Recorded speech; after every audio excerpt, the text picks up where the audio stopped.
Ça bouge chez Renault et pas qu'un peu après les lancements de l'Austral et de l'Espace en 2023 car Renault poursuit son électrification et l'élargissement de sa gamme hybride. C'est vrai que cette année, on va avoir une actualité produit très forte. Effectivement, donc, sur la même plateforme qu'Austral et Espace, on va lancer Rafale, qui est une voiture qu'on rajoute à la gamme. Rafale, qui est un SUV coupé qui va d'abord exister en hybride et ensuite, vers la fin de l'année, en plug-in hybride, 300 chevaux, 4x4. Donc ça va être notre nouveau flagship de la gamme. Alors on assiste un peu à un dédoublement de la gamme Renault pour l'instant avec d'une part la gamme hybride, d'autre part la gamme full électrique. Et dans ce registre-là, vous aurez aussi du nouveau en 2024. C'est vrai, donc chez Renault, on a toujours des plateformes spécifiques, que ce soit pour l'électrique ou pour l'hybride. Et donc sur l'électrique, on lance d'abord, là, dans quelques mois, un nouveau Sonic, qui est une icône aussi dans la gamme, full électrique, avec des autonomies qui peuvent aller jusqu'à 625 km. Donc très intéressant, que ce soit pour le particulier, parce qu'il y aura aussi une petite batterie et une grosse batterie, 87 kWh. Mais donc là, ça va vraiment être notre nouvelle arme pour le marché fleet. Alors il y aura aussi un autre modèle full électrique qui a déjà une grosse cote d'amour avant même son lancement. Tout à fait. C'est un peu un revival, c'est la nouvelle R5. Oui, une vraie icône, hein, parce qu'on l'avait présenté en prototype sur le salon de 2023, on avait eu beaucoup de succès.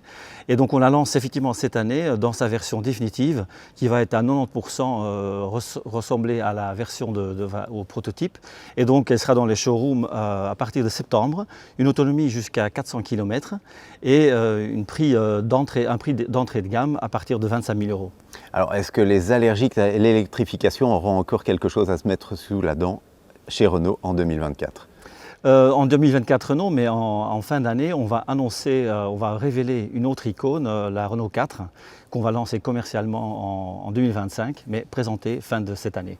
Capture aussi quelque chose de nouveau, une nouvelle évolution ?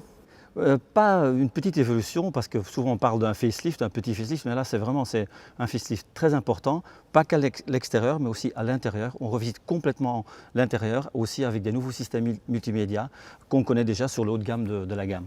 Alors en utilitaire, vous finissez l'année en beauté, si je puis dire, puisque le Master est à nouveau le van le plus vendu, l'utilitaire le plus vendu en Belgique, et il reçoit déjà une nouvelle génération qui pourrait bien prétendre au titre l'année prochaine. Tout à fait, et Master c'est vraiment un flagship de la gamme utilitaire qui va exister en moteur thermique, donc en diesel 2 litres, 3 niveaux de puissance, mais surtout aussi en électrique avec des niveaux d'autonomie jusqu'à 400 km. Et donc on est très fiers de ce véhicule parce que en termes de design, je pense qu'on fait vraiment un pas en avant. C'est un véhicule qui a beaucoup de personnalité et c'est un véhicule qui a été développé en soufflerie et donc on l'appelle Aerovan. On est très fiers de cette appellation parce qu'on arrive à gagner 1,5 litre au 100 km en consommation quand elle est équipée en diesel.